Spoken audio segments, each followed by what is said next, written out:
Hi guys, how you doing? An update on the woman who tried to kill her mother-in-law. After the video went viral on social media, newspapers finally fucking ran the story, and she has been arrested and charged with attempt to murder. But there are people stating that this is probably a reaction to abuse that she received at home. Yeah, they're trying to find a justification or excuses for why she did it. I wonder if they would actually find a justification when a man murders or rapes a woman. Fucking feminists, a bunch of double standard whiners. I'm pretty sure they'll use the domestic violence case filed previously, which from the sound of it looks false, and use it as an excuse to say that this was a reaction to the abuse she had received. The woman has personally come out and stated that the video is fake. Fortunately, because the public eye is on the case, there is a possibility that this woman will get the punishment she deserves. Let's move on. Something that I've been seeing and hearing about in the last few years is the image that Indian women have in India and in most Western countries. They have this image of the good woman because they have been oppressed for so long by this patriarchal country. I've noticed that most of my views are from Canada and the States, which is a little weird. Mm, I don't know if they're Indians watching or Canadians or Americans. Um, but hey, this is actually for pretty much anybody who wants to date an Indian girl. I've read in a lot of forums and comments about how guys should start dating girls from Asian countries. I obviously can't speak about other Asian countries because I do not have enough personal experiences, but I can tell you what I know about Indian women. There's this widespread misconception that women from India are different from the gold digging Western women, that they'd make good wives because of the Indian culture based on family. Sorry to burst your bubble, guys, but from my perspective, from where I stand, Indian women are way fucking worse. I've heard a lot about them marrying citizens and reporting abuse in order to get a residency, a permanent residency, or a green card, as you call it. Yeah, there's some loophole in the immigration that if a non-resident woman is domestically assaulted uh, by a resident or a citizen, she will be fast-tracked into a residency. I mean, a permanent residency or citizenship. I've seen it personally happen when I lived in Sydney. Uh, one of my housemates got her permanent residency within 12 months when she reported domestic abuse from her husband. I honestly do not know if she was abused or not, but man, was she a piece of work. She was a controlling, evil, maniacal bitch. I wouldn't be surprised if she did get hit because she could really make your blood fucking boil. I rented a 3 bedroom apartment and sublet the other 2 rooms. My biggest mistake was allowing this chick to rent one of them. I had her out in 5 months. I still kick myself for taking that long. The number of false accusations for rape and domestic violence in India is astronomical. Most of them are filed purely for torture, vengeance, or blackmail. Mm. I would not put it past them to file a false case to get a green card or permanent residency. And yeah, a lot of people talk about the arranged marriage system that is still prevalent in India. It is followed by the vast majority of people here. The parents conduct the first phase, choose the men that make the same amount of money the daughter makes, or the man of the house makes, or more. Now, there is rarely a step down. Even if there is, it is a calculated one. A guy who's on his way to the top, or someone who has great potential. Usually, though, the financial status of the family takes priority. It is only after this phase that the girl gets to choose from the list. Yeah, technically, the gold digging of the woman is voluntarily outsourced to the parents.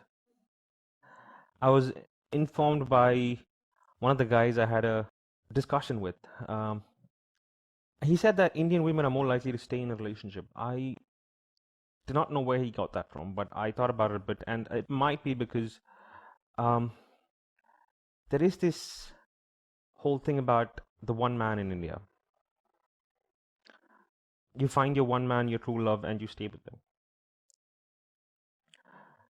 So they try their level best to make the relationship work.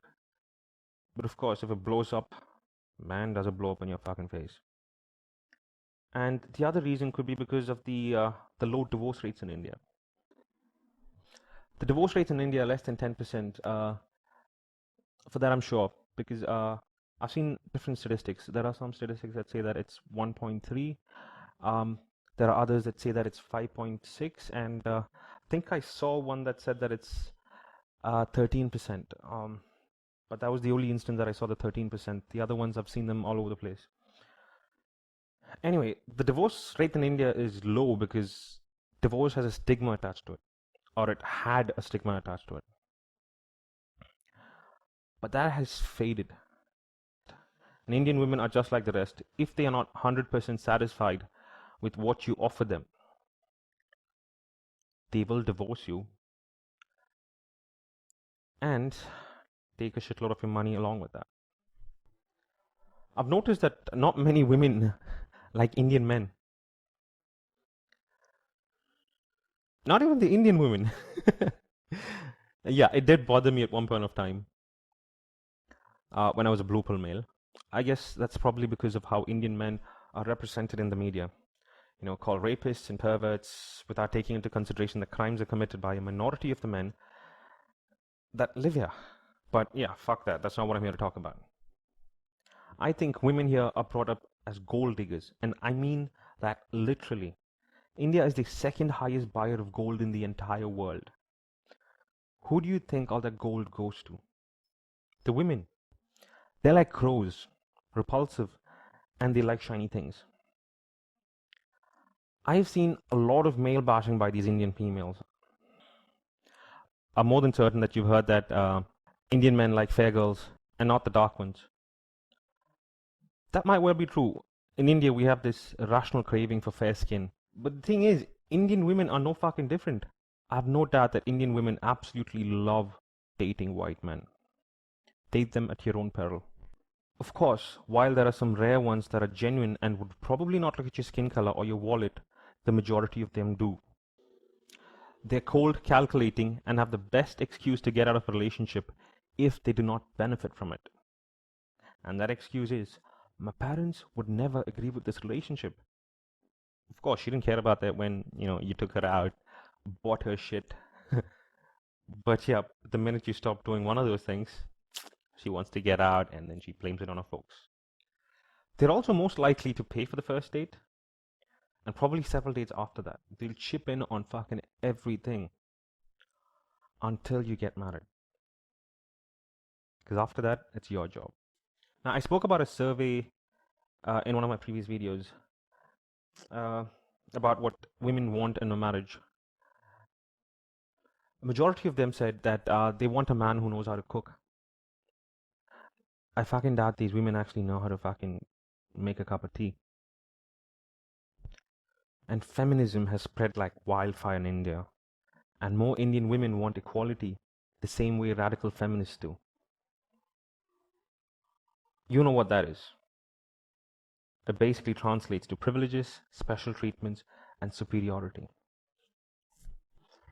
I listened to Sandman's video on Indian women, and I think he was wrong in a lot of what he said. He's usually right about most things, and there is a probability that the Indian women he met were fairly decent, or maybe they just were well behaved. The thing is, that's a training session that goes on since your childhood. Things like never make a scene in public, be a well-behaved girl. These are lessons taught to every little girl, just like boys are taught not to hit a girl. And in most cities and rural areas in India, the whole community knows who you are, and so most women have no choice but to be at their best behavior. I think the cause for that might be that women are usually bad at taking criticism. They care a lot more about what others think about them. Most men do not give a flying fuck about what others think about them. The majority of women do. The women here are conditioned to only present their pleasant side in public. I remember hearing moms tell their daughters to not use abusive language or fight with others outside the home because she would seem uncouth or brash. Crazy fights between women are rarely seen on the streets or in colleges in India. And yes, that conditioning actually applies when you're in the vicinity of others. Man, but once you guys are alone, the claws fucking come out. And these are not claws that'll just scratch you. These are claws that'll rip your fucking heart out. They're extremely good at deception and using their gender to gain advantages, just like a lot of Western women. If there's something they're even better at, it's playing the victim card. I kid you not, I think they're better than Anita Sarkeesian and Zoe Quinn put together. The proof of that is Indian feminists have managed to put into law the Domestic Violence Act, which only considers women as victims. The law has been in play for 10 years, and it still hasn't been made gender neutral. I've heard so much about the plight of women in India. Now, I will not deny the existence of perverts, rapists, or molesters in India, but hey, that's pretty much the same anywhere. And looking at the numbers in India, it's a grossly overpopulated country. And so there's a higher chance you will face at least one annoying cunt a day. The gawkers, gropers, and catcallers stand out, while the mostly decent men just blend into the crowd. And yet they manage to portray all Indian men as misogynists. But you know what the truth is? Most Indian men are fucking feminists.